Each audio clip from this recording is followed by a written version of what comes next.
Could I perhaps give you an example, Mr. Jack? In May of 2020, it's, as I understand it, the Scottish Government's position that the Prime Minister gave the strong indication at a meeting with the Scottish Government that the UK Government intended to stick with the message that people should stay at home, but that, in fact, at the very last minute, unbeknown to them, he decided to change the tenor of the message and indeed the tenor of the strategy from stay at home to stay alert. What's your comment on their assessment of that situation? Well, on that, I think the Scottish Government have a fair point. I think it was a matter of regret that we trailed stay alert in the papers the day before, and there was, at that point, to go a step further, there was a level of mistrust sort of baked into the system after what had happened on March the 12th at the Cobra meeting, where the First Minister had gone out and announced quite a lot of things at her 3 o'clock statement. We felt that broke the memorandum of understanding, paragraph 12, which states that we have a sort of duty of confidentiality amongst us.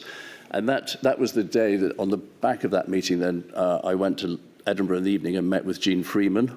I was with her for, I think, 2 hours. For one of those hours, the Health Secretary, Matt Hancock, was with us, that meeting on March the 12th. Another thing that had happened, which came to light in May at that meeting, was that despite being with the then Health Secretary for 2 hours, at no point did she mention that they had discovered an outbreak at the Nike conference in Edinburgh. The Health Secretary, and I confirmed this with him yesterday afternoon, discovered that when the newspapers contacted him sometime later. So, you can understand there was a feeling with each side. There was, from that, well, let me put it that way, from that meeting, then, going forwards, we were cautious because we didn't want announcements to be released early or to jump the gun before everything had been agreed across Whitehall. And I think that speaks to what happened with the Stay Alert statement. It was just it was part and parcel of us being cautious as we announced things.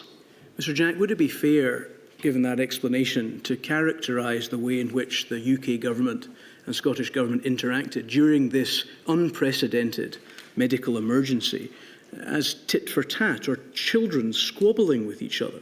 No, I don't think that's fair, but I think what it characterised was that as you said at the beginning, my job is to go out and strengthen the United Kingdom and sustain the United Kingdom, and I do that every day of my working life.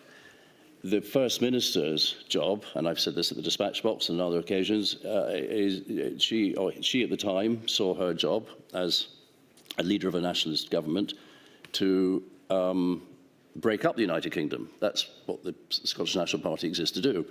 And so it was inevitable that there would be tensions, and there always are in government. Devolution works very well, but it works very well when governments want to work together. When one government wants to destroy the United Kingdom and destroy devolution, then there are tensions. And so those tensions existed before the pandemic, during the pandemic, and they exist now today. You'll be fully aware, no doubt, Mr. Jack, that the First Minister, the former First Minister of Scotland, in what might well be described as an emotional passage of her evidence, described yesterday that despite the fact that she believed in Scottish independence to her very core, she was, in this medical emergency, able to put aside those political convictions and prioritise the health and safety of the people of Scotland. Did your pre-existing assumption about her political convictions result in you failing to be able to believe that she could do that? I didn't.